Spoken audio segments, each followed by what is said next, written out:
WHGE 95.3 FM. Coming up, the Open Eye.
Get them started.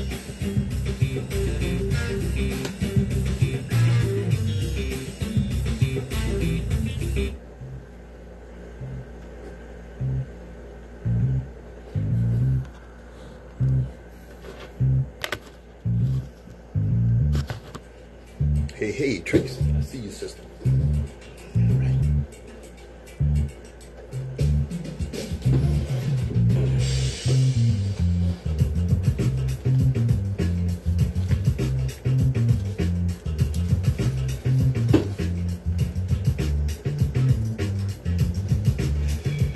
Those of us that indulge in or commit intellectual violence don't do so for the pleasure of mental masturbation or ego diddling.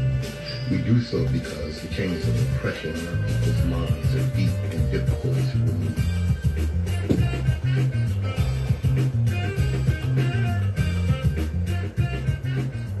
Good morning, my children of the sun. Welcome to the Open Eye on WHGE 95.3 FM. I'm your host and third eye optometrist, Patrice Gibbs, ready to get them started.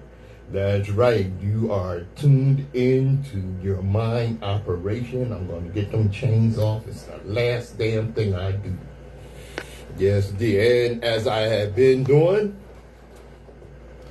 every generation has its purpose.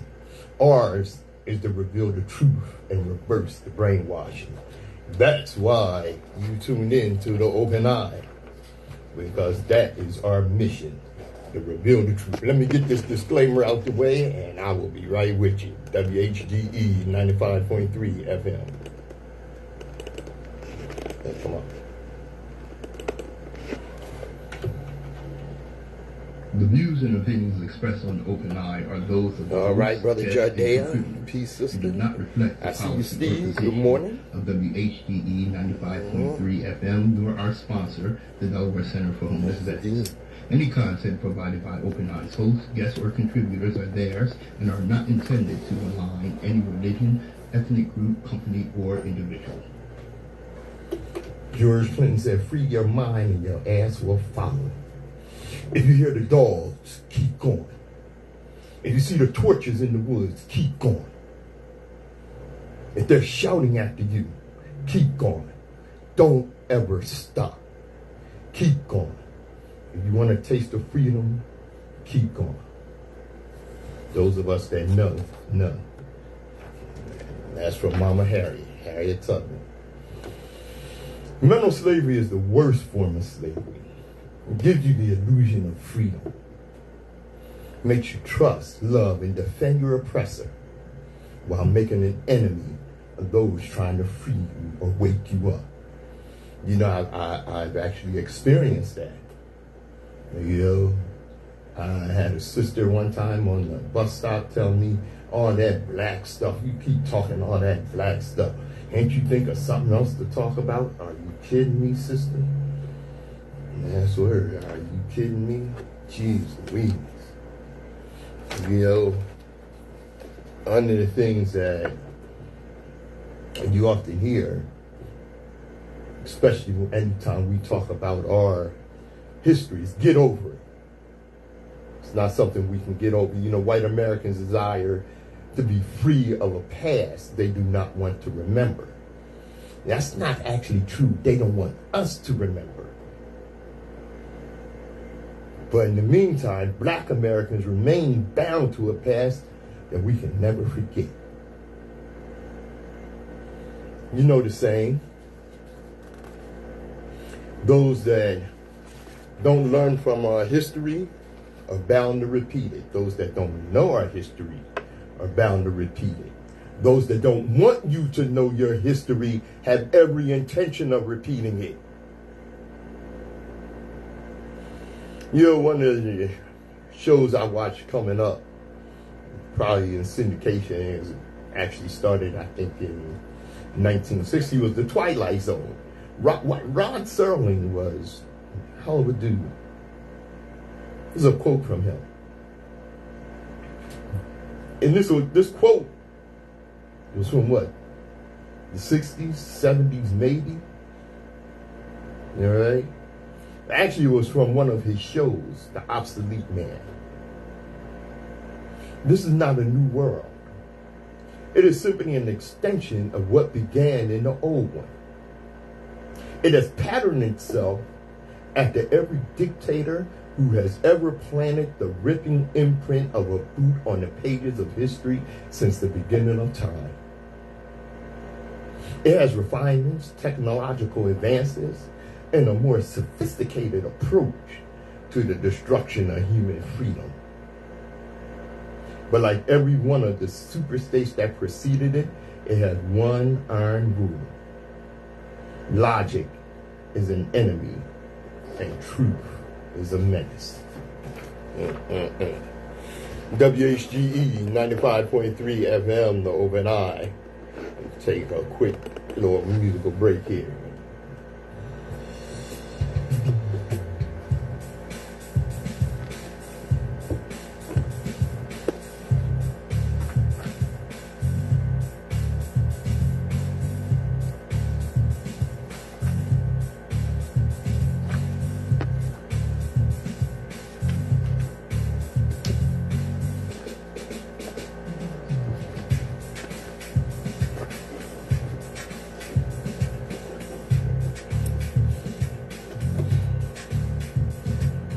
WHGE 95.3 FM, the advocacy education station.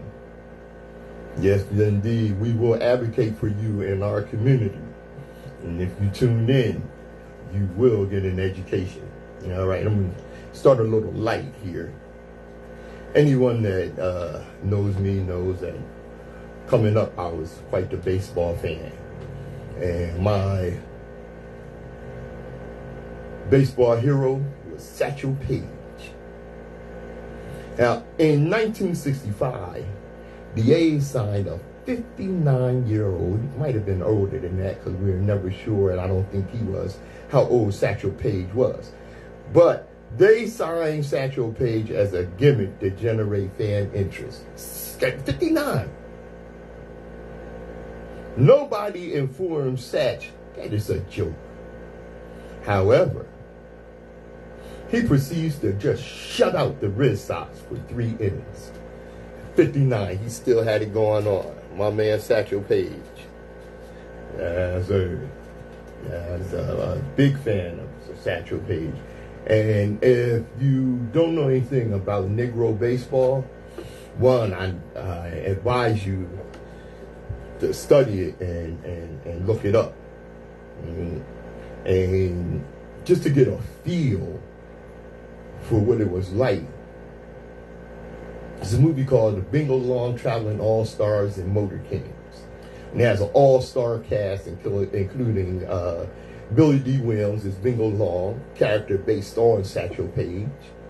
James Earl Jones as, I forget who his character was, but his character was based on the great home run king, Josh Gibson. It's a really great movie, great music, and it came out during the 70s, during the time of so-called black exploitation movies, and some of them were, some of them were. But during that time, Motown was turning out some really, really quality movies. They were straight quality movies, including Lady Sings the Blues, of course, Bingo Long, The Traveling All-Stars, and Motor Kings. It was disappointing that Berry Gordy didn't keep up his efforts to produce quality movies. But one of the things that he related that kind of took the wind out of his sails, because he could see where this could go, you know, where producing quality movies starring black characters about the black experience.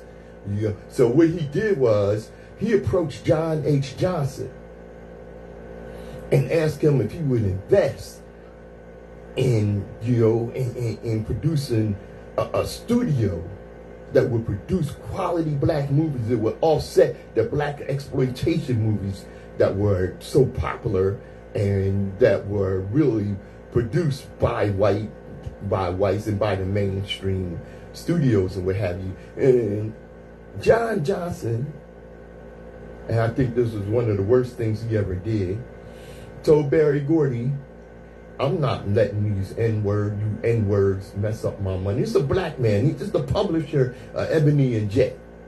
And that was his response. Damn shame. Damn shame. And, you know, and Berry Gordy said it really hurt him. It cut him to the quick. He actually sat in his car or his limo and actually cried.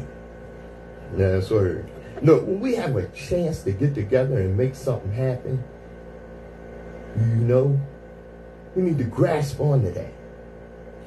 WHGE 95.3 FM, Bill and I.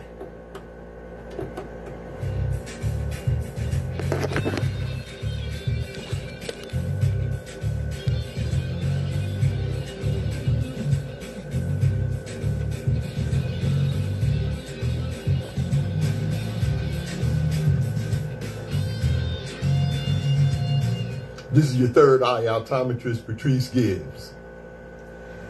I'm sure anyone that's been paying attention knows that Florida, unless you're just there for a visit, my brother took my nieces there for vacation and what have you.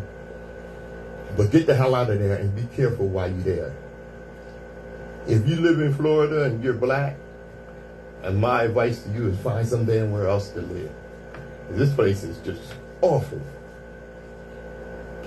Have you heard what one of these school districts did to their black students? All right, if you haven't, I'm going to hit you right now.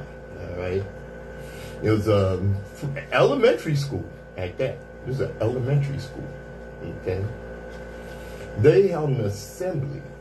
The Florida elementary school principal and a teacher, all right, they held this assembly for only black children, for only the black students, where they chastised them for their low SAT scores. And what they told them was, you know, get good grades or die trying. They singled out the black kids, all right? The third and fourth graders now. How old are you in the third and fourth grade? 8 to 10 years old, somewhere around there. And, you know, they warned them that if they didn't bring up their test scores, because, you know, the scores were, you know, failing scores and very low scores, if they didn't bring up their test scores, this was going to affect their life in a very adverse way. They would either wind up in jail or they would be killed. Now, some of these black students did well on their SATs, okay? And this was interracial school, and I'm sure that some of the white students failed their SAT, but the black students were singled out. Now the school district has lost an investigation, okay, after this exclusive assembly addressing only black kids. In that meeting, they were warned that if they didn't get their grades up, like I said, they would end up dead or in jail. Yeah, you heard that right. That's why I said it a couple of times. So, you know, 3rd and 4th graders, that's right. 3rd or 4th graders. This is in Florida. This is in the same place where they teach slavery has fringe benefits. And now it's also a thing in at least one district to blame the students rather than the adults for the low performance on their standardized test scores. Okay? If the teachers are not up to snuff, obviously they're not. They need to go. They're blaming the students, specifically the black students. And if they got their test scores up, they would be rewarded with chicken or hamburgers. What is that? They send them to Chick-fil-A or McDonald's if they got their test scores up. Rather than finding the solutions that amount to parents, educators, and policymakers doing better, the chosen remedy is to warn the 3rd and 4th graders, and this was at Bunnell Elementary School in Flagler County, Florida. Telling these kids they're on a path straight to jail or hell if their test scores don't come up. They were pulled out of their class for a hastily made get-together that included a PowerPoint presentation. As if only the black students had low test scores. The black students were referenced in a section titled "The Problem" and were described to have underperformed on standardized assessments for the last 3 years. When 41% of the students should be at a level 3 or higher, only 32% were performing. Now, what they did was with some of the black students that had higher test scores, that had passing test scores, that had test scores that were, viewed as, like I said, passing or whatever, all right? They paraded them as examples for the other black students. Now, you know what that does to black students psychologically? One, you're made to stand out, and you're pointed to as being better than your peers. So what you're doing is you're fostering resentment from these black students to their own fellow black students, because these children, they can't figure this out.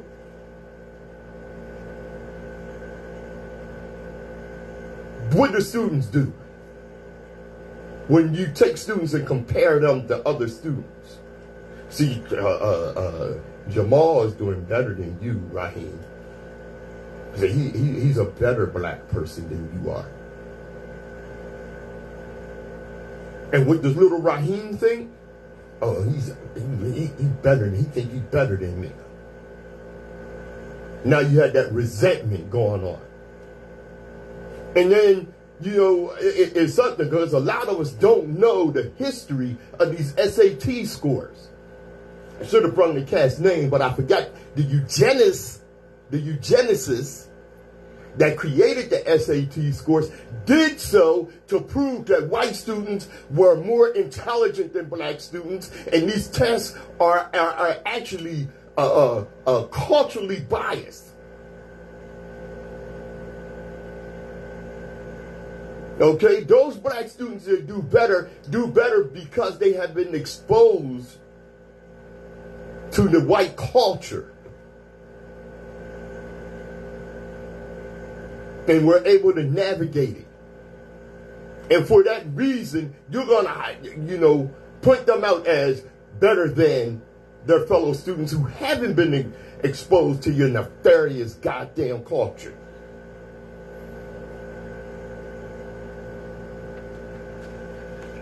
So now, wait a minute, let me go on here. All right. So now this principal and the teacher, they're placed on paid leave. Okay, the principal and teacher of Flagler County Elementary School are put on paid administrative leave after this assembly. All right. While an investigation goes on. Oh, and the interim superintendent is a black woman.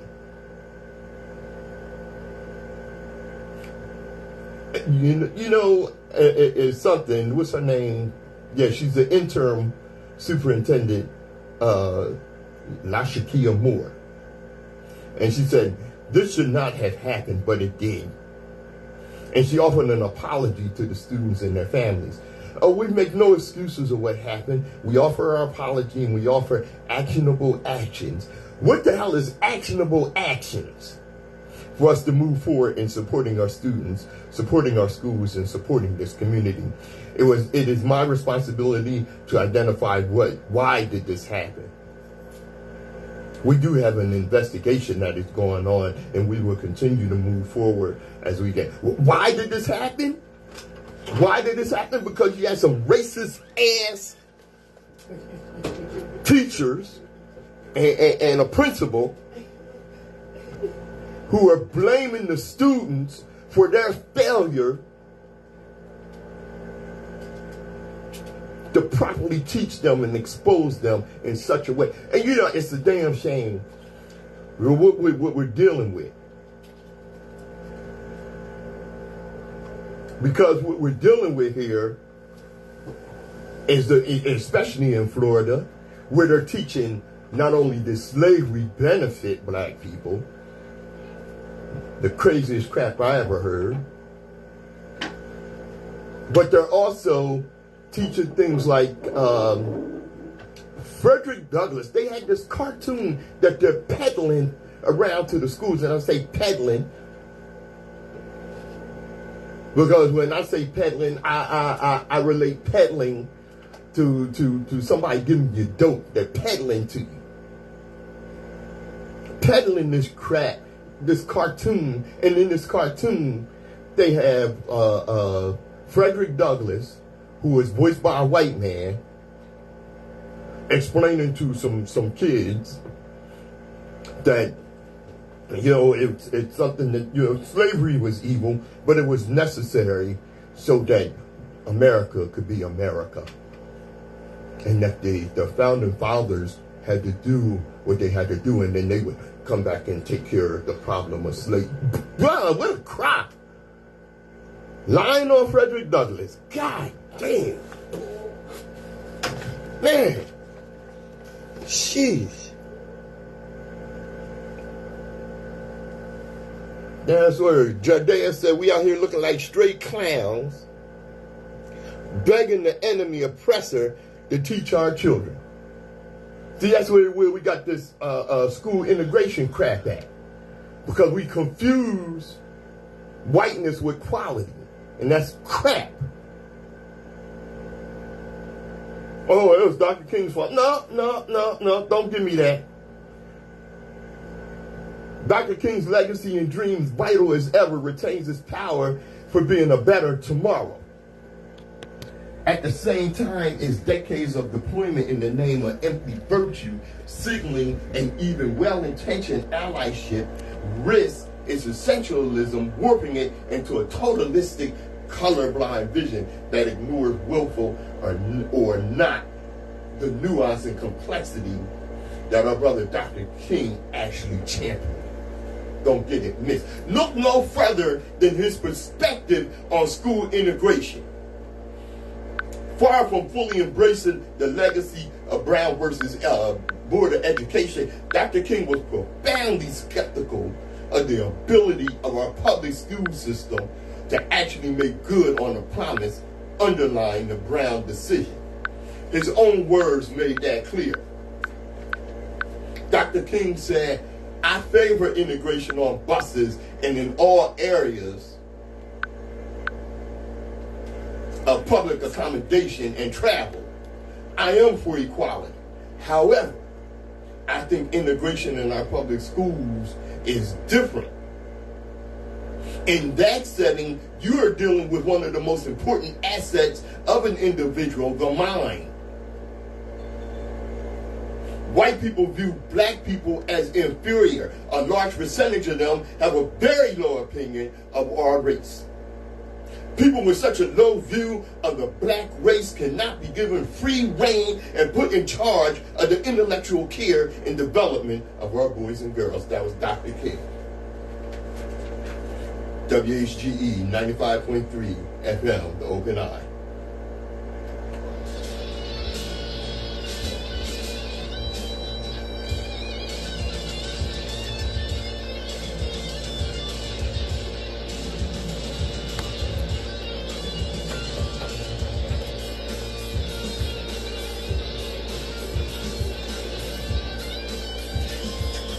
Jordale, what's good? Yo, I just invited some people, let them know we in. Who else up there? Everybody that's popping, I see you. What's good?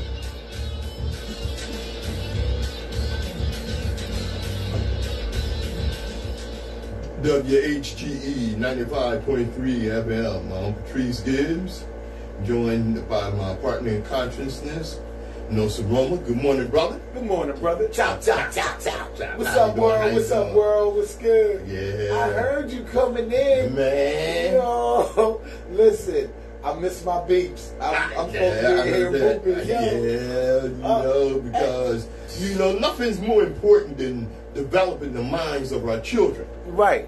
And like Dr. King said, we cannot trust people who have a low opinion of our race to develop the minds of our children. That's how you get Candace Owens and these other Raccoon Nation fools. But that's their whole thing. This was strategically done. Oh, yeah. You know what I'm saying? This is the most powerful kind of war that we're going through. You know what I'm saying? This is psychological warfare that they injecting on our kids at 5 and 6 years old. Like the story you was telling about Raheem and Jaheim or whatever. It was like, Jaheim got a 66 on a test, and the other boy got a lower score, and that animosity that they built within the two kids, right?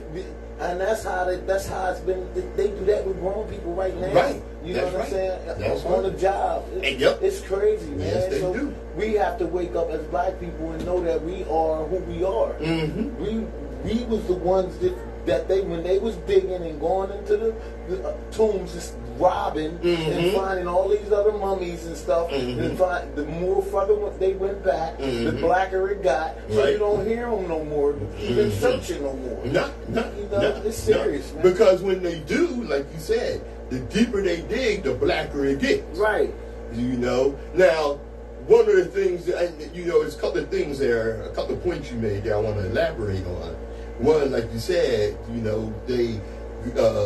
they claim that we have no history worth talking about. Okay? They have no history worth talking about. Because if you go to Britain and you go in their museum, you don't see no artifacts on King Arthur. You see artifacts on King Tut. Okay? And all the stuff that they done stole from Ghana, Songhai, of course, Egypt, Benin. It's something. What? I'm going to go ahead and deal with that right now. The Kingdom of Benin, right? Okay, which was an advanced state that came about, was founded in like the 10th century. Okay, when the British saw it, they viewed it with much animosity and jealousy because it surpassed anything they had in their dirty ass London and Britain and towns and what have you. Wow. And in their jealousy and animosity, they attacked Benin and destroyed it and burned it to the ground. This is the mindset of these people.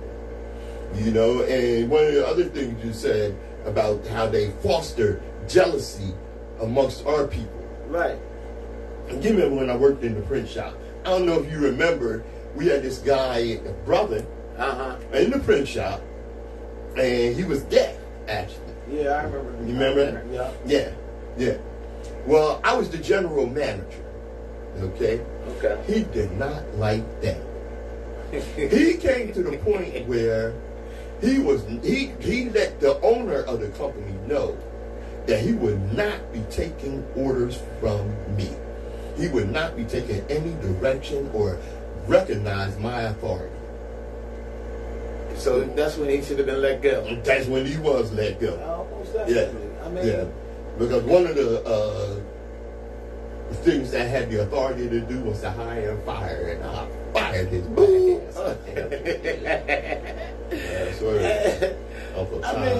you would wonder, you don't want no one like that next to you anyway all day at work. Right. I mean, I like to go to work and have a nice day at work, and it don't seem like work. You know what I'm saying? And that's the best jobs to have. When you got to get up and you hate to go to work, that's you're living a miserable life. That's right. And life's too short to be living a miserable life for this little bit of time that you know what I'm saying? Yeah. They don't go together. No, they don't. You know what I'm saying? No, so we gotta separate that. You as the individual. Right. You know what I mean? Right. Yes, indeed. Yes, indeed. WHGE 95.3 FM.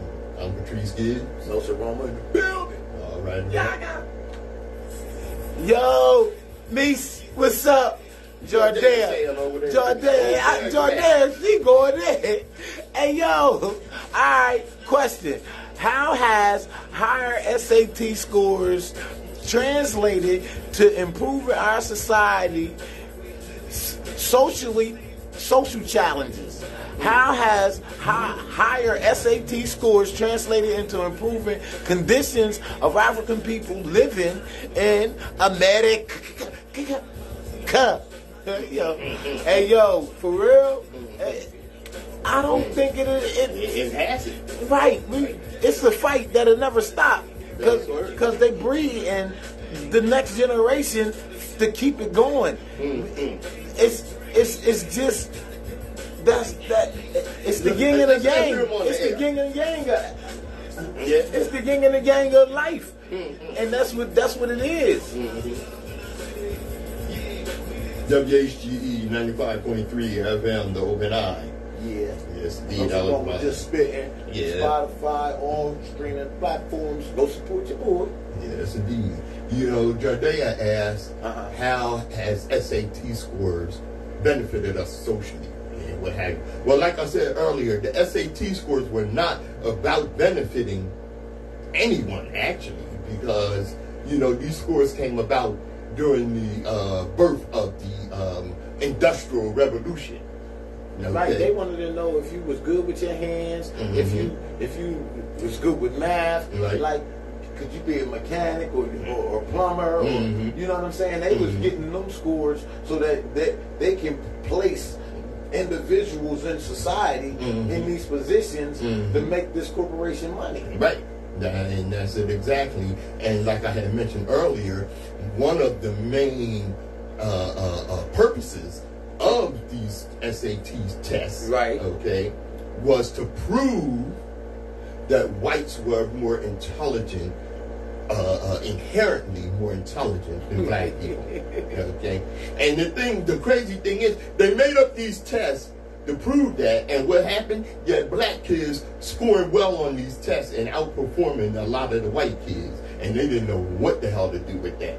Okay, wow. And the crazy thing was that, like you were saying, you know, these tests were to find out if you could count to 10 and pull the lever. Right. Okay, it's part of the indoctrination. Okay, and what they found out was not only could black kids count to 10 and pull the lever, but they could examine the lever and tell you how the lever worked, take that thing apart and put it back together, and they say, damn, this is not what we wanted. Right. We didn't know that he was this bad. Good. Yeah, you know, and that's what we do as black people. Mm-hmm. What they so-called stole and put in the military, what the Army, what the Marines say, they adapt in, what is it?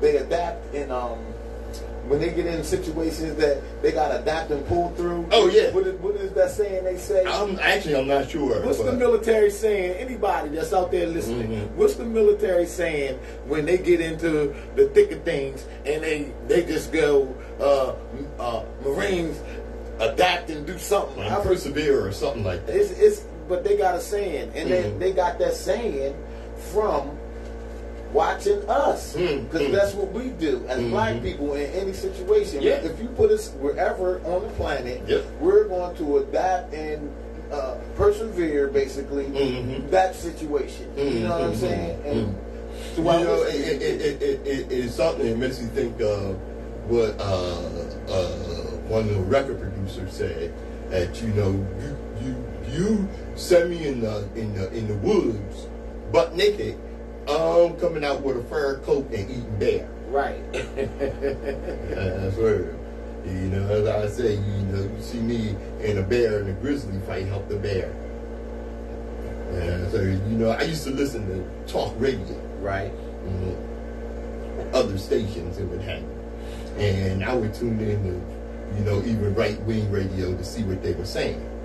And this one show I tuned into, okay. Jordell. What did he say? Improvise, adapt, and overcome. There you go. Big up, Jordell. Yo, he be on this jar. What's good, baby? All right, well, anyway, two elderly white women were waxing nostalgic about America's good old days.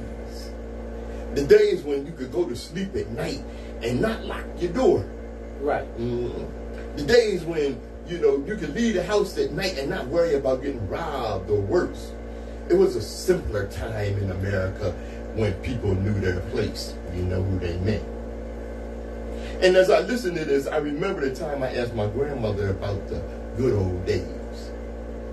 My grandmother looked at me and said, "When were these good old days you speak of, son?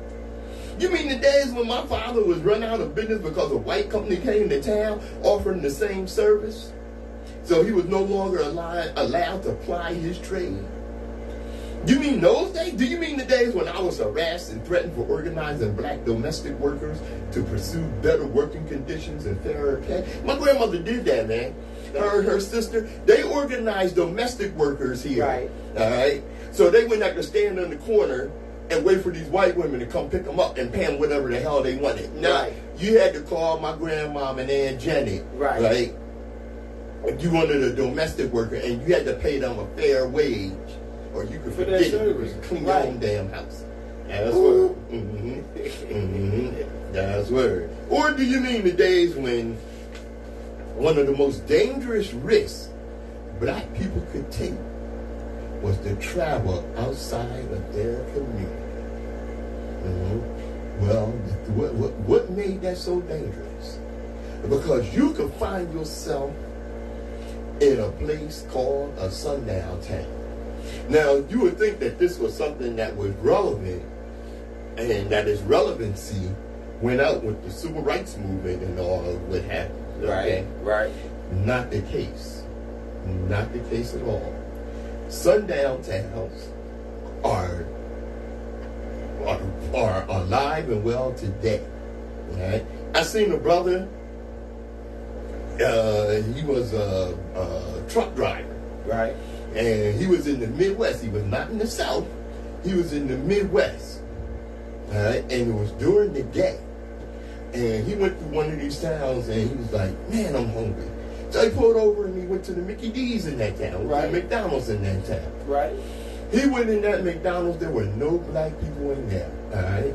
It was music and talking going on. When he walked in, the music stopped, the talking stopped, and everybody looked at him.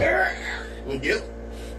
And when he went up to the counter, he said he know McDonald's is fast food, but he never got his food that fast in McDonald's in his life. They had his he don't even know if they gave him what he ordered. They gave him somebody else's food and got him out of there.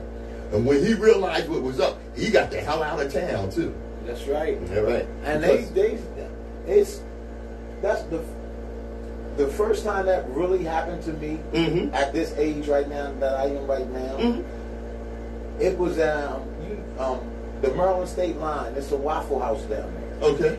And I went in the Waffle House. It was nothing but white people in there. Boom. So as I'm going in there, I'm looking at all of them look at me out the window, like, where is he going? Yeah. Right? Yeah. You know, I'm hungry. You know me. I'm warrior number 10. Right. You know, I goes in there, boom, and they all looking at me. I walk up to the counter. I like some waffles, chicken, whatever. And there's like, we closed. And everybody was getting They in there eating and everything. I'm like, y'all closed? Yeah, we're closed. I'm like, you know what? I go. And I roll. But the old me, you would have went off in there. Now, it would have been a problem with that. I know that's right. Now, what I was getting to is, now, if these establishments exist, they should be outlawed and banned. Yeah. I mean, that's what's messing America up. But see, the thing is, you know, it's not just the establishment, it's whole towns, all right? Right. Yeah. It's whole towns where they have things up, you know, we refer to them as sundown towns. They used to be referred to as gray towns. And if you're wondering where the term gray towns came up, it came up from the Confederate gray. The Confederacy wore gray. You know, their army would have. You know, right. All right. Now, all things concerned with and pertaining to sundown towns were made by, protected by, and upheld by white America, and still is. All right. There are signs plastered throughout businesses within these towns that said ANNA. Ain't no N-words allowed. Or NAPA. No African people allowed. All right. And these are usually located on water towers or windmills. And and check this out. They had sirens. Some of these towns had sirens that sounded right before 6 p.m., which is typical sunset time. Right. Alarming every person who was not white to leave town immediately or else. And if they failed to do so before the sunset, they could face heinous consequences such as indefinite incarceration, torture, and most commonly death by lynching. Now, you know, it's something that now this is the police force saying that. Oh yeah. I heard some police stuff in there. Prison indefinitely. Indefinite incarceration. For being in a city after 6 o'clock. Because, you know, they can disappear you almost in their court system, and they will, until they, you know, decide, well, you know, we're not getting much work out of this N-word and much profit off of them. Let's go ahead and kill them. Wow. You know, it's something. In 2020, like I said, in 2023, this is still going on. These isolated communities still exist. There are some country roads down south, okay, that I would advise you not to venture down. Right. Okay, and in the Midwest. And you know what they say, like, for instance, let's take Pennsylvania. Right. All right. You're in eastern Pennsylvania where Philadelphia is and what have you. Okay. You're, you know, in the northeast. All right. You go too far west in Pennsylvania and you would swear that you are down south. Because that's how racist they are in those areas and what have you. You know? And, you know, it's something, saw a brother, he was walking down the street, all right? Right. And this is in the day and age of what we would think and assume is, you know, it's safe to travel while black, all right? And as he's walking down the street, he saw a couple of guys and he spoke to them. Right? He's in one of these sundown towns where the cops approached him and asked him, what were you doing speaking to that person? Why were you speaking to them? I saw them. They looked polite. I just was being polite and spoke to them. This is in Pennsylvania. This happened. Right. And then they told him, we don't allow y'all to be speaking to strangers around here. Okay? We don't allow that. And you keep it moving and keep your mouth shut, and we would advise you to move on out of town. Right? You don't say hi to strangers. Not in this neighborhood. Okay? This is what you call stop and frisk at its worst. In one of these sundown towns. And, stop and frisk was very controversial in New York City during the administration of Bloomberg. Right. Up there. Okay? And the thing is, what's named Mayor Eric Reed, who is a black man, is looking to bring back stop and frisk in New York City. All right? Now, the first thing in dealing with any injustice is recognizing it for what it is. All right? And this stop and frisk is an injustice. And what it's really about is not about really even catching you in a crime. It's about making sure that black people know their place. And that's what they're doing. That's what this black mayor wants to bring back in New York City. This is an open eye. The black mayor. The black mayor. What you call him? Negro peon. Coon? Oh yeah. He's of the Raccoonish Nation. A Negro peon of the Raccoonish Nation. That's right. WHGE 95.3 FM. The open eye. Hey, yo, Vaughn, what's up, baby boy? Ain't nothing. Me, I want to come grab that table. Y'all, don't be playing, quit playing. Celeste, what's good? Ain't nothing. Your boy crazy, he go in, I'm telling you. Look, he over there searching for something else to kill him with. Hey, WHGE 95.3 FM, the open eye, and Patrice Gibbs. Nsoromma. Hey, the orange disaster, I ain't even forgot about your crooked ass. Yeah. Did you see the mugshot, brother? Nah, I ain't seen the mugshot. Let me show it to you. Hold on, you got the mugshot? You were printing it? You know what? I got a mugshot of. And yo, this is the first time in history the president ever been took a mugshot. Yeah. So how you think they feel about America?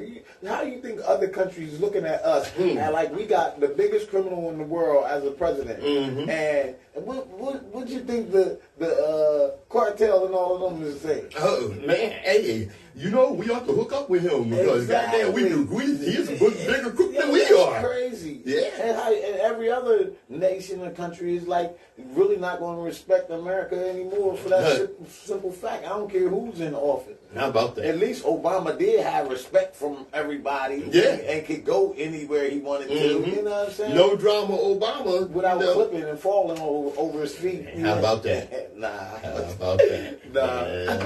Tell it like it is, bro. Tell it like it is. Tell it what I see. Yeah. Of course, there was reaction from people.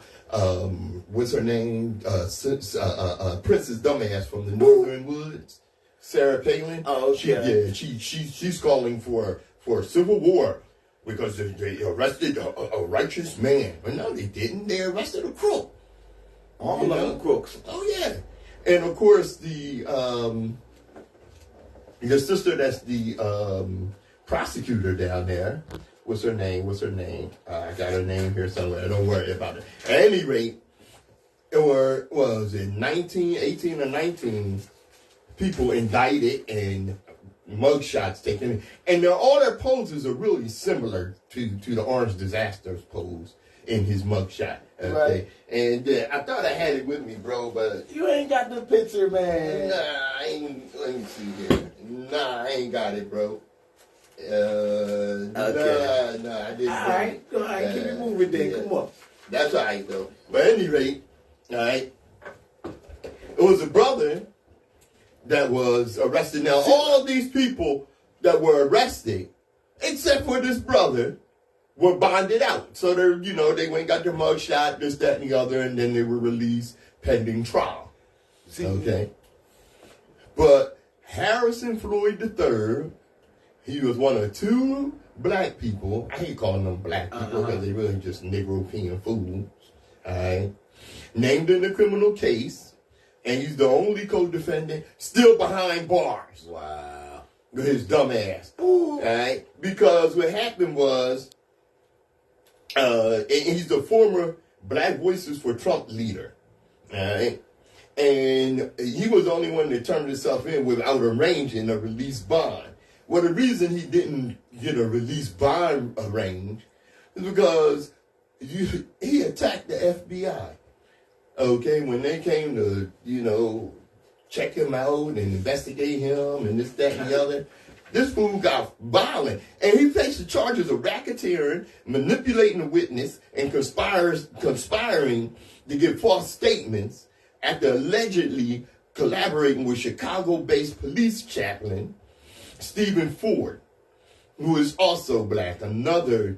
And they did this to harass and intimidate Fulton County election worker Ruby Freeman. And according to the Atlanta Justice Court, Cootie is accused of breaking the state's RICO Act, conspiring to solicit the publication of fraudulent statements and writings and attempting to influence witnesses. Now, like I said, you know, this fool decided he was going to fight the FBI. Let me tell you something that we as black people know. All right. First of all, the FBI is the top law enforcement agency in the country. I thought it was the CIA. Nah, the CIA is the spy network. Oh, yeah. okay. Yeah, the FBI is the law enforcement network. All right. And we as black people have no love for the FBI. Don't get that mixed. The FBI is behind COINTELPRO. You know, of course, the FBI founded and headed for decades by J. Edgar Hoover, okay, who was a rabid, foaming at the mouth racist. And his bastard children in the FBI, all right, are under the same mindset. You know, that they are foaming at the mouth, rabid racists. Right? So what's the DEA? The DEA, yeah. The Drug Enforcement Administration. They under the FBI? Well, the DEA, or they just different branches of the okay. Different branches of the dirt. Okay. You know, because these branches didn't grow up out the soil. They came out of some kind of slime. Okay.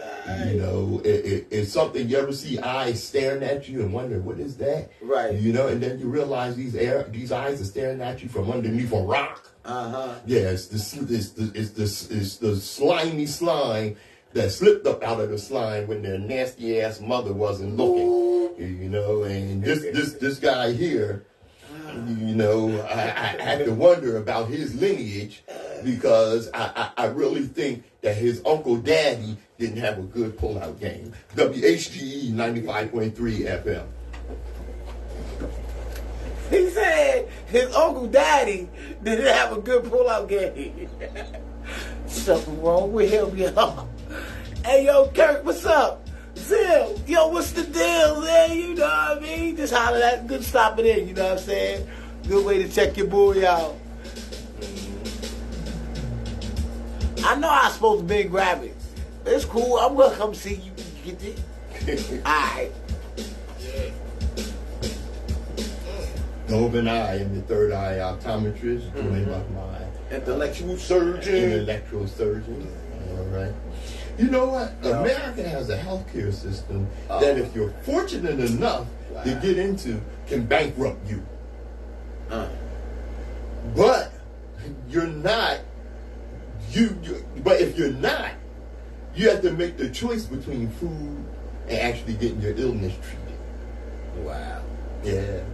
You know, America has the highest prison population in the world by a long shot in for-profit systems that allows for slavery. Food insecurity has become such a thing that other countries are talking about fundraising for the hungry and homeless in America, even though America has enough food for everybody. You know, I saw, one of these people that do these charity things and what have you, that go around to different supermarkets and collect food that they were going to get rid of, and they go to, places where homeless people are. And pass it out, and pass it out and feed them. And you know what they did to this young lady? They locked her ass up. How dare you feed these homeless people out here? Just think of the mindset that now these is public officials and police officers and all that, calling that a job. Yeah. That's the job. They'll go after her like she murdered somebody. Yeah. Oh yeah. And treat her like that. Treat her like that. Right. And when the murderer is right next to them or being committed at the time that they arguing or getting hurt. And that's crazy, man. Yes, it is.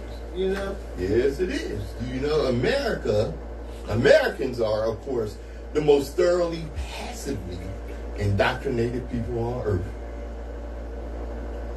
They know next to nothing as a rule about their own damn history. And they're working hard to make sure you don't.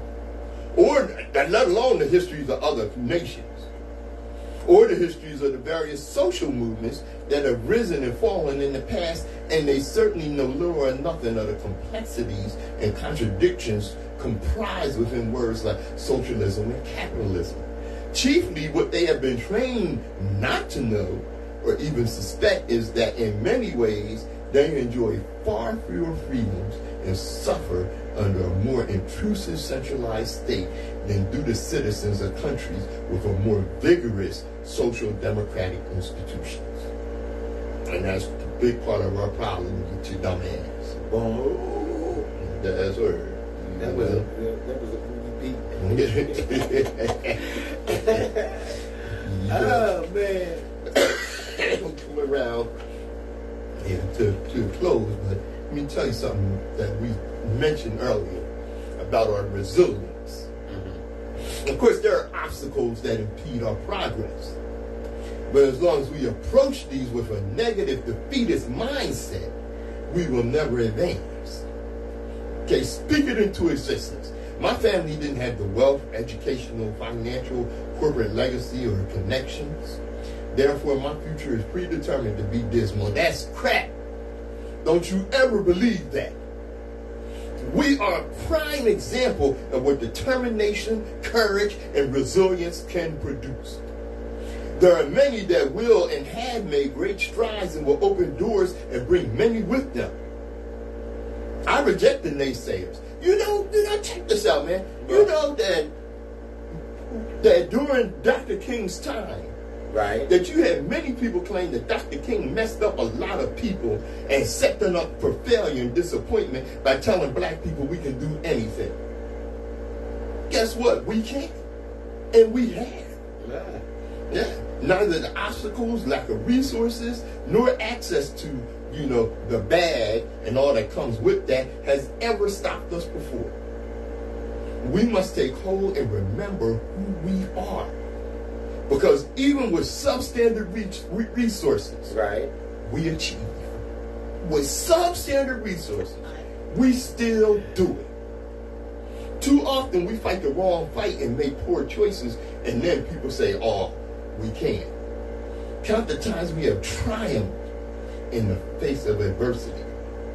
Miss us with the naysaying and the negativity.